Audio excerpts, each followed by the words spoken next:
Hi and welcome to the Alliance Education channel. I am Kunal Banode, co-founder of Alliance Education.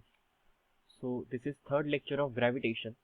In this lecture we are going to study proof of inverse square law, then about Earth gravitational force and value of acceleration due to gravity on the surface of the Earth and numericals based on the same.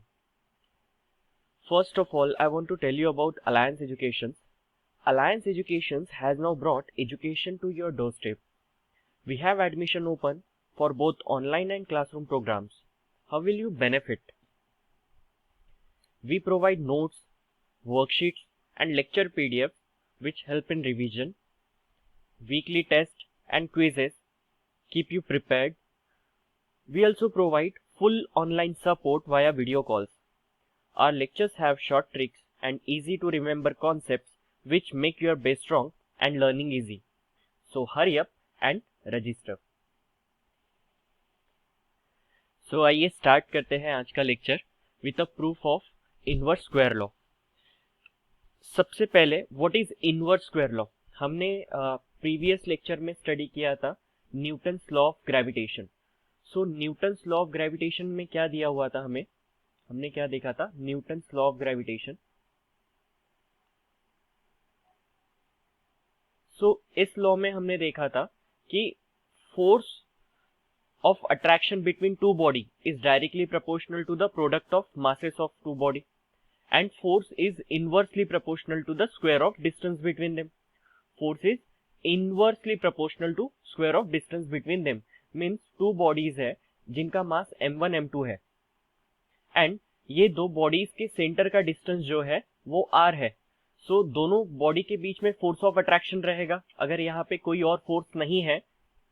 सो इन दो body में आपस में force of attraction होगा।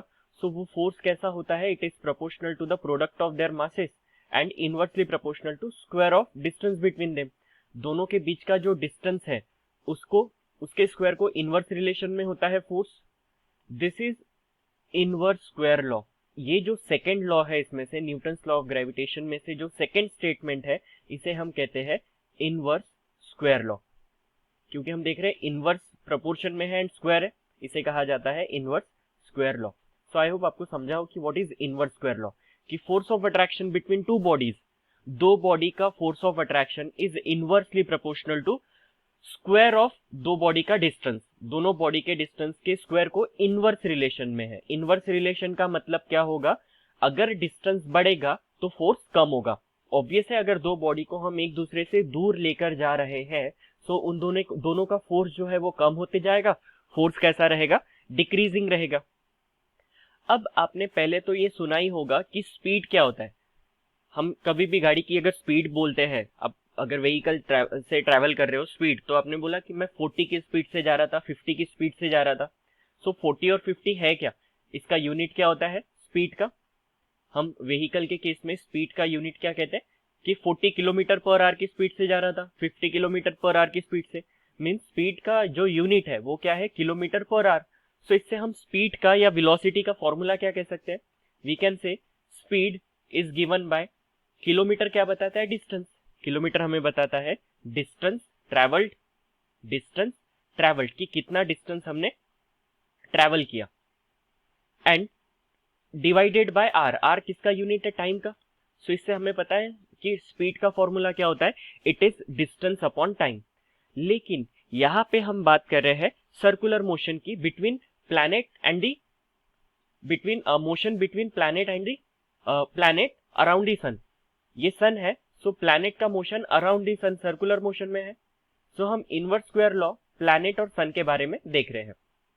ठीक है, so suppose this is sun and यहाँ पे एक प्लैनेट है। Planet is revolving around the sun. Planet is revolving around the sun. So अगर प्लैनेट सन के अराउंड में रिवॉल्व कर रहा है, सर्कुलर मोशन परफॉर्म कर रहा है और इसका रेडियस r है, सो यहाँ पे कितना डिस्टेंस कवर होगा? Distance should be equivalent to circumference. So यहाँ पे हम कह सकते हैं स्पीड के जगह हम v सिंबल यूज करेंगे एंड यहाँ पे distance travelled is equivalent to circumference of circle. It is equivalent to what? Circumference of circle. Circumference, ये जो आपको सर्कुलर पोर्शन दिख रहा है इसे हम क्या कहेंगे? Circumference. And divided by time. और एक सर्कुलर मोशन कंप्लीट करने के लिए जितना टाइम लगता है उसे कहते हैं हम टाइम पीरियड। उसे क्या कहते हैं? Time period. What is time period? Time taken by an object to complete one revolution. एक कंप्लीट रिवॉल्यूशन के लिए जितना टाइम लगता है उसे कहा जाता है time period. So v is equals to, circumference का फॉर्मूला होता है 2 pi r and time period को हम t लिख सकते हैं। इसे इक्वेशन हमने 1 दे दिया। देन हमने देखा कि ये प्रीवियस लेक्चर में हम पढ़ चुके हैं कि कोई भी ऑब्जेक्ट अगर सर्कुलर मोशन परफॉर्म कर रहा है, so for circular motion there is a force responsible for it, and उस फोर्स को हम कहते हैं सेंट्रीपिटल फोर्स। सर्कुलर मोशन के लिए जो फोर्स रिस्पॉन्सिबल है that force is called as centripetal force. तो सेंट्रीपिटल फोर्स का फॉर्मूला क्या होता है? It is mv²/r। ये किसका फॉर्मूला है? Centripetal force. Centripetal force, centripetal force is given by mv²/r। अब यहाँ पे v की वैल्यू अगर हम इक्वेशन 1 से लिख दें तो क्या मिलेगा? F is equals to m, v की वैल्यू हम लिखेंगे यहाँ पे 2 पाई r/t। क्योंकि v का स्क्वायर है सो ये v की जो वैल्यू है इसका भी स्क्वायर हो जाएगा divided by r। So it means m, यहाँ पे स्क्वायरिंग कर देंगे, 2 जा स्क्वायर 4, पाई जा स्क्वायर, पाई स्क्वायर, यहाँ पे t है, एंड r जा square, r square divided by t square, and यहाँ पे क्या दिया हुआ है? Divided by r। सो अच्छे से इसे लिख लेंगे हम, ये t स्क्वायर नीचे आ जाएगा।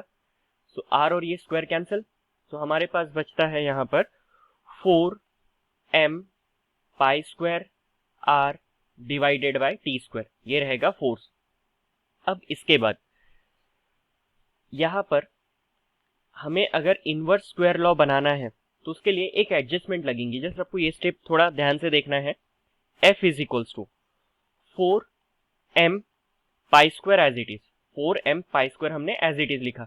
यहाँ पे मैं r क्यूब कर रहा हूँ, मतलब ऑलरेडी r था, तो यहाँ पे देखिए हम ऊपर में r स्क्वायर और नीचे में r स्क्वायर की एडजस्टमेंट कर रहे हैं। हमने क्या किया? ऊपर में अलग से r स्क्वायर लिखा, इसको कैंसिल करने के लिए नीचे r स्क्वायर, इसे कहा जाता है एडजस्टमेंट इनटू t स्क्वायर। अब इसके बाद so force is equals to 4m pi square by r square. यहाँ पे क्या देख सकते हैं हम कि r इंटू आर स्क्वायर क्या होता है? r cube by t square. So इसे इक्वेशन हम 2 दे देंगे।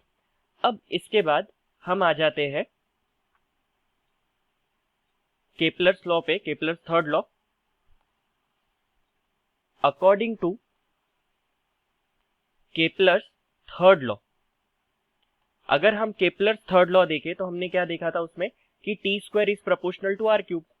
सो इससे हम क्या कह सकते हैं? इससे वी कैन से कि T square is equals to constant into R cube. अगर हम प्रोपोर्शनलिटी का साइन रिमूव करते हैं तो यहाँ पे कांस्टेंट का साइन आता है, कांस्टेंट देना पड़ता है के।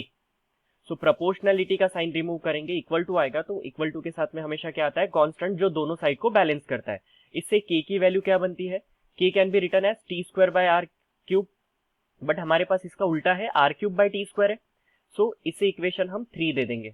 सो यहाँ पर अब हम लिख सकते हैं कि फ्रॉम 2 and 3, सो यहाँ पे force is equals to 4m pi square by R square into हमारे पास T square by R cube की वैल्यू k है। So R cube by T square की वैल्यू क्या हो जानी चाहिए? 1/k, क्योंकि इसका रेसिप्रोकल है ये यहाँ पर। सो अब इसे हम थोड़ा रीअरेंज कर लेंगे। मैं यहाँ पे पार्टीशन बना देता हूँ ताकि आपको अच्छे समझ में आए। सो यहाँ पर हम कह सकते हैं कि F is equals to 4m pi square by k into 1/r square. And यहाँ पे अगर हम देखें तो 4 कांस्टेंट है, mass of the body constant है, m क्या रिप्रेजेंट कर रहा है? मास ऑफ द बॉडी, जो बॉडी सर्कुलर मोशन परफॉर्म कर रही है उसका मास। पाई भी कांस्टेंट है और k भी कांस्टेंट है। सो यहाँ पे क्लियर हो जाता है। अगर हम ये कांस्टेंट और इक्वल टू हटा दें तो force is proportional to, inversely proportional to r square. So this is inverse square law. सो इस तरीके से उसे प्रूफ किया जाता है। सो रिमेंबर, आप आई विल सजेस्ट कि ये डेरिवेशन आप एक बार फिर से देखिए सो दैट आपको और अच्छे से क्लियर हो जाए। So this is the proof of inverse square law, और इस तरीके से प्रूव किया गया कि force of attraction between two bodies is inversely proportional to the square of distance between them. मतलब दो बॉडी का डिस्टेंस जितना बढ़ेगा उतना ज्यादा उतना कम उन दोनों का फोर्स होगा। डिस्टेंस बढ़ेगा, फोर्स कम होगा। अब बात करते हैं हम हाई एंड लो टाइड्स। हमने देखा है कि सी वाटर जो है उसका लेवल कम ज्यादा होते रहता है। लेवल ऑफ सी वाटर क्या होते रहता है? कम ज्यादा होते रहता है। एंड ऐसा दिन में 2 बार होता है। रिमेंबर कि लेवल ऑफ सी वाटर जो है, ठीक है, हमेशा इंक्रीज और डिक्रीज होते रहता है twice a day at regular interval. दिन में 2 बार बढ़ेगा, दिन में 2 बार कम होगा। ऐसा क्यों? एंड जरूरी नहीं है कि अर्थ में सारी जगह पर एक साथ में हाई टाइड आएगा और एक साथ में लो टाइड आएगा। हाई टाइड मतलब क्या होता है?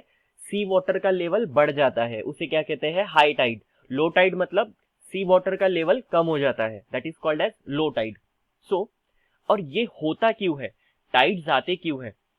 The level of water in the sea changes because of the gravitational force exerted by the moon. Remember, tides के पीछे कौन सा रीजन रिस्पॉन्सिबल है? टाइड्स किसके वजह से होते हैं? It is because of the force of attraction exerted by the moon. आप जैसे कि यहाँ पर देख सकते हो एनिमेशन में, moon around the earth revolve कर रहा है। जहां जहां मून है वहां वहां आप देख सकते हो हाई टाइड है। यहाँ पे हाई टाइड है, उसको परपेंडिकुलर 90 डिग्री पे हम देख सकते हैं लो टाइड है।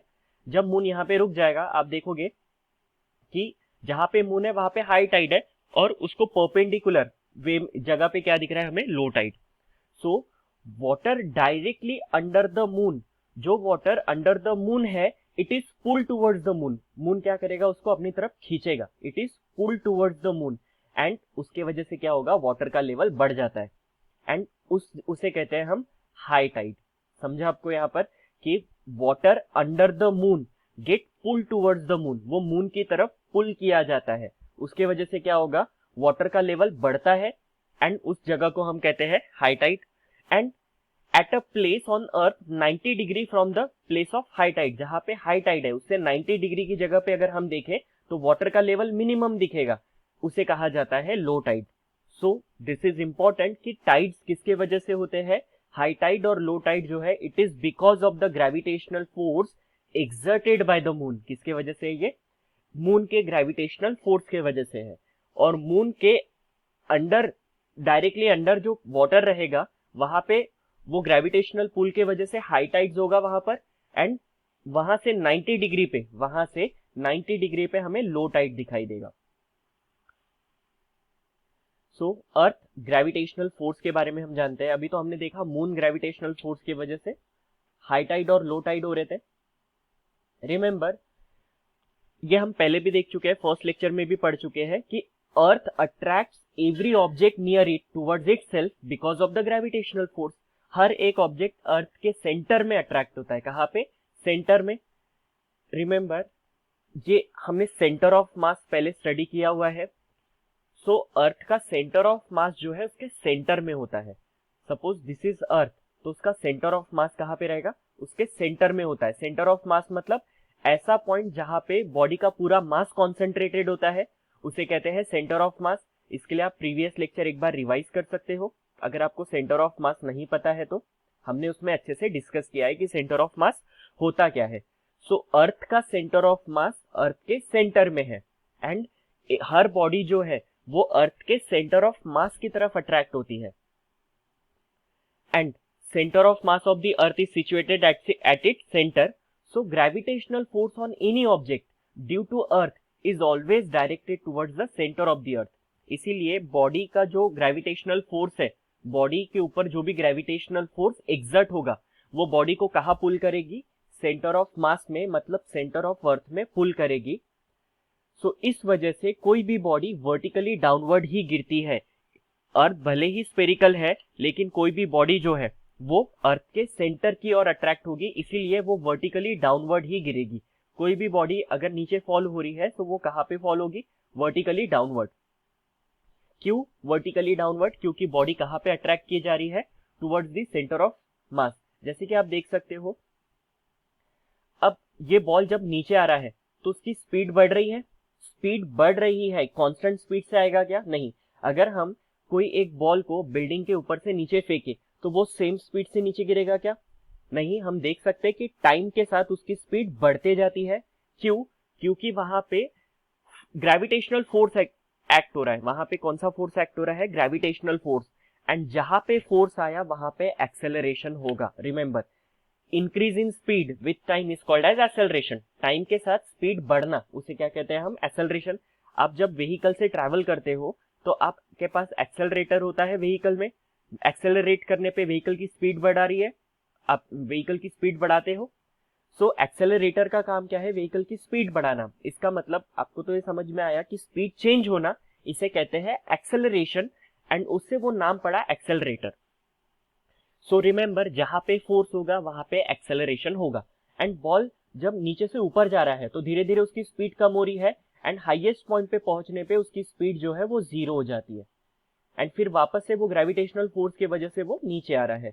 Means against gravitational force deceleration हो रहा है। डीसेलरेशन मतलब स्पीड कम हो रही है, and towards gravitational force acceleration हो रहा है। मींस व्हीकल की स्पीड जो है या बॉल की स्पीड जो है वो बढ़ रही है। सो अर्थ ग्रेविटेशनल एक्सेलरेशन, जैसे कि हम यहाँ पे देख सकते हैं कि अगर ये एप्पल नीचे गिर रहा है तो ये विथ एक्सेलरेशन गिर रहा है। Remember, the earth exert gravitational force on object near it. जितने भी ऑब्जेक्ट अर्थ के नियर होते हैं, अर्थ उसके ऊपर ग्रेविटेशनल फोर्स एक्सर्ट करती है। चाहे वो पेड़ से गिरा हुआ एप्पल हो या मून हो, हर ऑब्जेक्ट पे ग्रेविटेशनल फोर्स एक्सर्ट हो रहा है। So according to the Newton second law, force acting on body result in acceleration. Remember, force और एक्सेलरेशन भाई भाई। फोर्स और एक्सेलरेशन क्या होते हैं? भाई भाई। जहां पे फोर्स है वहां पे एक्सेलरेशन है। Without force there will be no acceleration. Acceleration बिल्कुल भी नहीं होगा। So gravitational force due to earth on body result in acceleration. Gravitational force की वजह से क्या होता है? एक्सेलरेशन होता है, एंड इसीलिए उसे कहा जाता है एक्सेलरेशन ड्यू टू ग्रेविटी। हमने देखा कि जहां पे फोर्स होता है उसके वजह से एक्सेलरेशन होता है। सो अर्थ ग्रेविटेशनल फोर्स के वजह से भी एक्सेलरेशन होगा। सो अर्थ ग्रेविटेशनल फोर्स के वजह से जो एक्सेलरेशन होता है that is called as acceleration due to gravity. उसे हम एक्सेलरेशन ड्यू टू ग्रेविटी कहते हैं। सो जानते हैं उसके बारे में कि एक्सेलरेशन ड्यू टू ग्रेविटी की वैल्यू क्या होती है, उसे कैसे फाइंड आउट किया जाता है। So and remember, acceleration is vector quantity. Vector quantity means इसकी मैग्नीट्यूड एक वैल्यू तो होती है। जैसे आपको पता ही होगा, अर्थ के एक्सेलरेशन ड्यू टू ग्रेविटी की वैल्यू है 9.8 मीटर पर सेकेंड स्क्वायर। सो ये एक मैग्नीट्यूड है, बट डायरेक्शन भी है। सो फोर्स के अगेंस्ट डायरेक्शन है तो ये नेगेटिव एक्सेलरेशन होता है, एंड फोर्स जिस डायरेक्शन में है उस डायरेक्शन में एक्सेलरेशन है तब उसे पॉजिटिव एक्सेलरेशन कहेंगे। एंड फोर्स के अगेंस्ट एक्सेलरेशन है तो उसे कहेंगे negative acceleration, and negative acceleration is called as deceleration. उसे हम क्या कहते हैं? डीसेलरेशन कहते हैं। So value of G on the surface of earth. So remember, what is gravitational force? Gravitational force हमने according to the Newton's law देखा है। It is given by G M small M upon R square. Gravitational force is given by G capital M small M upon R square. What is G? G stand for universal gravitational constant. It is universal gravitational constant. What is capital M? Capital M is mass of the earth. And what is small m? Mass of earth. And what is small m? Small m is mass of the body, जिसके ऊपर force exert किया जा रहा है, mass of body. And what is R? It is radius of the earth. It is radius of earth. So यहाँ पे अर्थ है, यहाँ पे बॉडी है। So body towards centre of earth attract हो रही है। सो सेंटर ऑफ अर्थ, इसलिए हम यहाँ पे आर, कैपिटल आर में लिख लेता हूं आपके लिए। कैपिटल आर हम लिखेंगे क्योंकि बॉडी अर्थ के सेंटर में अट्रैक्ट हो रही है। लेकिन हम अभी देखते हैं what is weight. What is weight? Remember, generally student weight और मास ये दोनों टर्म में कंफ्यूज हो जाते हैं कि मास क्या होता है। It is amount of matter present inside the body. Amount of matter, कि बॉडी के अंदर कितना मैटर प्रेजेंट है, present inside body is called as mass. And what is weight? weight होता है it is the force. remember weight का unit होता है Newton. weight is the force with which body is attracted towards the center of earth. is attracted towards center of earth. उस force को कहा जाता है वेट. सो वेट क्या है? It is the force. So हमें न्यूटन के हिसाब से पता है फोर्स मतलब क्या होता है? Mass into acceleration. Sorry, force is equals to what? Mass into acceleration. ये है न्यूटन सेकेंड लॉ के हिसाब से फोर्स की डेफिनेशन. तो इससे हम वेट को डिफाइन कर सकते हैं. Weight is represented by W and mass of the body is m. But यहाँ पे एक्सेलरेशन कौन सा आ जाएगा? Acceleration due to gravity g. कौन सा एक्सेलरेशन आएगा? Acceleration due to gravity g. So हमें पता है ये F जो है, F भी क्या बता रहा है? Force, gravitational force. और वेट भी क्या बता रहा है? Gravitational force. तो दोनों इक्वल होते हैं. Remember, gravitational force and weight both are equal. Weight is equivalent to gravitational force. तो वेट को हम लिख सकते हैं mg एंड ग्रेविटेशनल फोर्स की value g capital M small m upon r square. So दोनों साइड में स्मॉल m कैंसिल हो जाता है. तो इससे एक्सेलरेशन ड्यू टू ग्रेविटी की वैल्यू क्या मिलती है? gm upon r square. Acceleration due to gravity कैसे मिलता है हमें? It is given by gm upon r square. इससे हम एक्सेलरेशन ड्यू टू ग्रेविटी निकाल सकते हैं. g की वैल्यू कांस्टेंट होती है. रिमेंबर g की वैल्यू कितनी होती है? It is 6.67 into 10 power -11. Mass of the earth capital M क्या रिप्रेजेंट कर रहा है? Mass of the earth and it is also constant. It is 6 into 10 power 24 kg. And radius of the earth ये भी constant है. Radius of the earth is 6.4 into 10 power 6 metre. तो r square है इसलिए इसका स्क्वायर. ये सारी values को अगर हम सब्स्टिट्यूट करें तो g की वैल्यू मिलती है हमें 9.77 मीटर पर सेकेंड स्क्वायर, जिसको आप अप्रोक्सीमेटली 9.8 मीटर पर सेकेंड स्क्वायर लिख सकते हो. एक्सेलरेशन का यूनिट क्या होता है? मीटर पर सेकेंड स्क्वायर. सो हम देखेंगे कि एक्सेलरेशन ड्यू टू ग्रेविटी जो है अर्थ पे डिफरेंट जगह पे डिफरेंट होती है. हाइट पे जाने पे चेंज होती है, डेप्थ पे जाने पे चेंज होती है. तो ये सब कैसे होता है वो भी देखेंगे. बट सबसे पहले आज हम न्यूमेरिकल सॉल्व करेंगे. Then acceleration due to gravity का कॉन्सेप्ट हम नेक्स्ट लेक्चर में और कंटिन्यू करेंगे. बट आज हमने दो इंपॉर्टेंट डेरिवेशन स्टडी किए हैं. आपको डेरिवेशंस की प्रैक्टिस करनी होगी. ऐसा जरूरी नहीं है कि डेरिवेशन डायरेक्टली एग्जाम में आएगा, बट उनके एप्लीकेशन एग्जाम में आ सकते हैं. आई सजेस्ट आप कॉन्सेप्ट क्लियरिंग पे फोकस कीजिए. ये चैप्टर बहुत अच्छा है एंड आपको सारी चीजें मैं डिटेल में बताने की कोशिश कर रहा हूँ. Try to understand. अगर आपको कोई क्वेश्चन है, आपको कोई चीज समझने में डिफिकल्टी जा रही है, आप डायरेक्टली मुझे कांटेक्ट कर सकते हो. लेक्चर के एंड में आप मेरा कांटेक्ट नंबर दिया हुआ है, सो आप उस पर कॉल कर सकते हो, या मेल आईडी भी दिया हुआ है, आप हमें उस पर भी मेल कर सकते हो, सो दैट हम आपके कॉन्सेप्ट को अच्छे तरीके से क्लियर कर पाए. अब पहला क्वेश्चन है कि Mahendra and Virat are sitting at a distance 1 metre from each other. Mahendra और विराट दोनों एक दूसरे से कितने डिस्टेंस पे बैठे हैं? यहाँ पर 1 मीटर डिस्टेंस पे बैठे हैं. Their masses are 75 kg and 80 kg respectively. Mahendra का मास कितना दिया हुआ है? It is 75 kg. And Virat का मास कितना दिया हुआ है? It is 80 kg. सो दोनों के बीच में ग्रेविटेशनल फोर्स कितना है, हमें ये बताना है. सो यहाँ पर हम देखेंगे कि ग्रेविटेशनल फोर्स का फॉर्मूला क्या होता है. सबसे पहले अब जो न्यूमेरिकल लिखने का मेथड है उस पर फोकस कीजिए. हमेशा एग्जाम में आप लिखिए गिवन डेटा, कि आपको डेटा क्या गिवन है. गिवन क्या है? Mass of the Mahendra. Mass of the Mahendra, तो इसको हम mm लिखेंगे. It is 75 kg. फिर दिया हुआ है मास ऑफ द विराट, इसको mv लिख देते हैं. It is 80 kg. दोनों के बीच का डिस्टेंस दिया हुआ है, तो इसको हम r से रिप्रेजेंट कर देते हैं. r दिया हुआ है 1 मीटर. ग्रेविटेशनल फोर्स बताना है. यहाँ पे ग्रेविटेशनल फोर्स के लिए यूनिवर्सल ग्रेविटेशनल कांस्टेंट लगेगा कैपिटल G, एंड इसकी वैल्यू कितनी होती है? 6.67 into 10 power -11 newton metre square पर kg स्क्वायर. ये हो गया गिवन. अब उसके बाद हम लिखेंगे टू फाइंड. हमें फाइंड आउट क्या करना है? To find gravitational force between them. Gravitational force F हमें फाइंड आउट करना है. सो इसके लिए हमें यूज क्या होने वाला है, फॉर्मूला। सो हम लिखेंगे फिर फॉर्मूला। फॉर्मूला कौन सा यूज होगा यहाँ पे, F is equals to G mm into M V upon R square, ये फॉर्मूला यूज होगा। देन उसके बाद नेक्स्ट स्टेप में हम लिखेंगे कैलकुलेशन। नेक्स्ट स्टेप में there should be calculation. So calculation में आ जाएगा F is equals to value of G 6.67 into 10 power -11, value of mm is 75, value of mv is 80 divided by R square. R की value कितनी है 1, तो 1 का square.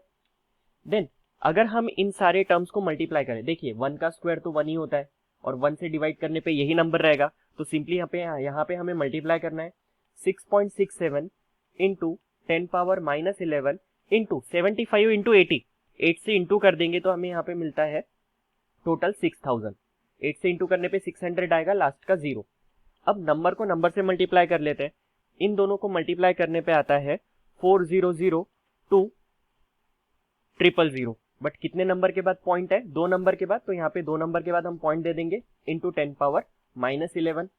So answer रहेगा 40020 into 10 power -11 and force का यूनिट होता है Newton.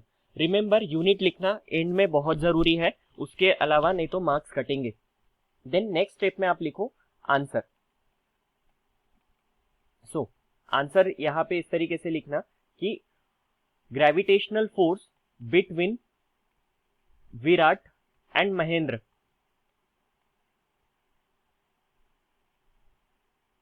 is 40020 into 10 power -11 Newton. Text book में वैल्यू थोड़ी सी ऑल्टर करके दी हुई है, बट आप इतना भी आंसर एग्जाम में लिखोगे तो आपको फुल मार्क्स मिलेंगे, इसमें मार्क्स नहीं कटेंगे। So this should be the way of your presentation कि सबसे पहले आपको गिवन लिखना है, देन आपको टू फाइंड लिखना है, देन आपको फॉर्मूला लिखना है, देन आपको कैलकुलेशन लिखना है, लास्ट में आंसर।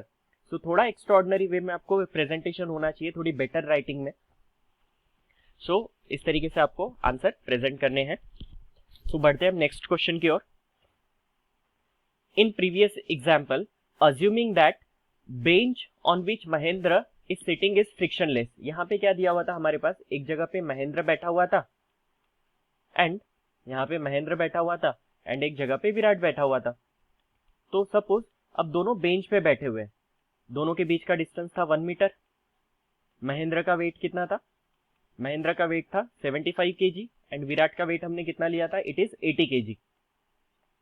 सो दोनों फ्रिक्शनलेस बेंच पे बैठे। फ्रिक्शनलेस मतलब दोनों के मतलब बेंच में फ्रिक्शन नहीं है, तो इजीली दोनों स्लाइड हो सकते हैं। So starting with 0 velocity, what will be the Mahendra's velocity of motion towards Virat after 1 second? Now imagine दोनों फ्रिक्शनलेस बेंच पे बैठे हुए हैं एंड दोनों के बीच में दोनों को कोई और फोर्स एग्जर्ट नहीं हो रहा है, दोनों पे कोई भी और फोर्स नहीं आ रहा है। सो दोनों एक दूसरे की तरफ ग्रेविटेशनल फोर्स से पुल होंगे। Now imagine earth is revolving around the sun. तो सन अर्थ के अराउंड में रिवॉल्व करता है क्या, नहीं, क्योंकि सन इज मैसिव, बहुत बड़ा है और अर्थ उसके कंपैरिजन में बहुत छोटी है। तो वैसे ही जिसका मास कम है वो स्लाइड होगा बड़े मास की तरफ। तो विराट का मास ज्यादा है, महेंद्र का मास कम है, तो महेंद्र स्लाइड होगा। सो बताना है टाइम जब 1 सेकंड हो जाएगा तब महेंद्र की स्पीड कितनी होगी। इनिशियल स्पीड उसकी 0 है, तो यहाँ पे उसकी स्पीड कितनी होगी हमें बताना है। सो स्पीड के लिए काइनेमेटिक इक्वेशन यूज होगा। Kinematic equation v = u + at। So this is kinematic equation. यहाँ पे यूज हो रहा है एक्सेलरेशन। तो एक्सेलरेशन मिलेगा कैसे, एक्सेलरेशन मिलेगा कैसे? सो हमें पता है कि ग्रेविटेशनल फोर्स कितना था, हमने प्रीवियस इसमें सॉल्व किया। ग्रेविटेशनल फोर्स कितना था, 40020 into 10 power 11, 10 power -11, 40020 into 10 power -11, ये था gravitational force. But force is nothing but the mass into acceleration, mass into acceleration. So इससे एक्सेलरेशन मिल जाएगा force by mass. So force की वैल्यू कितनी है, 40020 इंटू 10 पावर -11।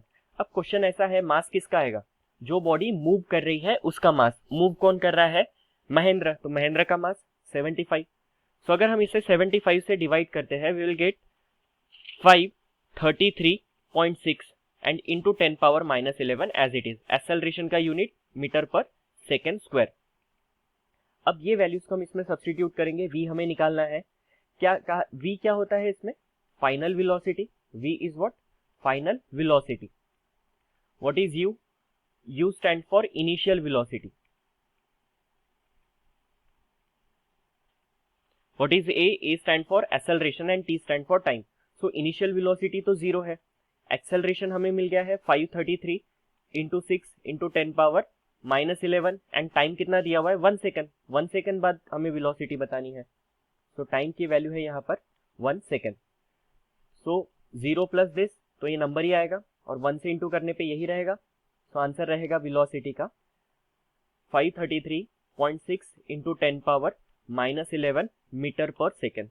सो ये रहेगा वेलोसिटी का आंसर। बट आपको आंसर प्रीवियस फॉर्मेट में ही लिखने हैं, जैसे हमने इसके पहले का क्वेश्चन किया उसी फॉर्मेट में भी आप आंसर लिखोगे। देन क्वेश्चन है calculate the gravitational force due to earth on Mahendra in the earlier example and starting from rest what will be the Mahendra's velocity after 1 second if he is falling down due to gravitational force of the earth। so क्योंकि हमारा lecture का time हो चुका है, so ये question मैं आपके लिए होमवर्क रखता हूँ। हम नेक्स्ट लेक्चर में इन्हीं क्वेश्चन से स्टार्ट करेंगे एंड आपको मैं शॉर्ट ट्रिक बताऊंगा इन क्वेश्चन को सॉल्व करने का, क्योंकि आप अगर टेक्स्ट बुक में सोल्यूशन देखेंगे तो आपको बहुत लेंथी सोल्यूशन दिखेंगे। सो हम शॉर्ट ट्रिक देखेंगे कि इसको इजीली कम से कम टाइम में कैसे सॉल्व किया जा सकता है। सो आप नेक्स्ट लेक्चर डेफिनेटली देखिए इसके बाद। सो आज के लिए इतना ही। एंड अभी तक आपने अलायंस एजुकेशन को सोशल मीडिया प्लेटफॉर्म पे फॉलो नहीं किया है तो आज ही फॉलो कीजिए, फेसबुक और इंस्टाग्राम पे, एंड अपने सोशल मीडिया पे या व्हाट्सएप पे आप शेयर कीजिए विद हैशटैग डिजिटल अलायंस। हम आपकी स्टोरी शेयर करेंगे एंड ये वीडियो ज्यादा से ज्यादा स्टूडेंट तक पहुंचाइए, अपने फ्रेंड्स तक पहुंचाइए। एंड आपको लेक्चर पीडीएफ रिक्वायर्ड है तो आप गिवन कॉन्टैक्ट नंबर पे हमें कॉल कर सकते हैं या मेल आईडी पे मेल भी कर सकते हैं। एंड आपको ये वीडियो अच्छा लगा हो तो please hit the like button and do subscribe the channel for the regular updates and press the bell icon. Thanks for watching.